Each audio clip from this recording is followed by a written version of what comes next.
going to respond to this strange woman that I've just met. If you're asking me if I'm pro-life, I am. I believe life is sacred. Good, she says, and she starts to scrawl in and fill in the blanks on her checks. And then, because I had passed her litmus test, and because I'm very tired of people questioning my motives and intentions in what we do, I continue to fill in the rest of the story because she's only heard a part of it. And so I say to this strange woman sitting alone in my office, I am pro-life before a child is born, and I am pro-life once a baby's a baby. I am pro-life when you're talking about child care or child abuse or Head Start. I am pro-life. She stopped writing. I said to her, I'm pro-life when it comes to advocating funds for public education. I'm pro-life when we begin to talk about juvenile justice and life sentences for kids. I'm pro-life when it comes to workers making a living wage. I'm pro-life, I said, and I'm sure I was smirking, but she didn't notice because she wasn't looking at me anymore.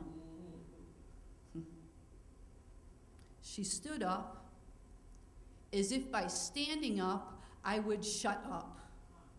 But no, I was on a roll. I was going to give it to her both barrels. I was going to let her know what I was really thinking. I was going to tell her, and I'm pro-life when it comes to universal health care and climate change and cigarettes and alcohol abuse. I'm pro-life when it comes to war. Now she's moving like an astronaut on the moon with really big, slow, deliberate steps. She's racing towards the door. I said, I'm pro-life when somebody's mentally ill or medically ill or sitting on death row. I'm pro-life. Went the door. Went the check. Went the chance. I kept talking to myself. I'm pro-life. And so we distribute condoms to consenting adults who've decided they're not ready to have children. And I do it in a New York minute to people anywhere else in the world who don't want their kids born with AIDS or to be orphans before they're one.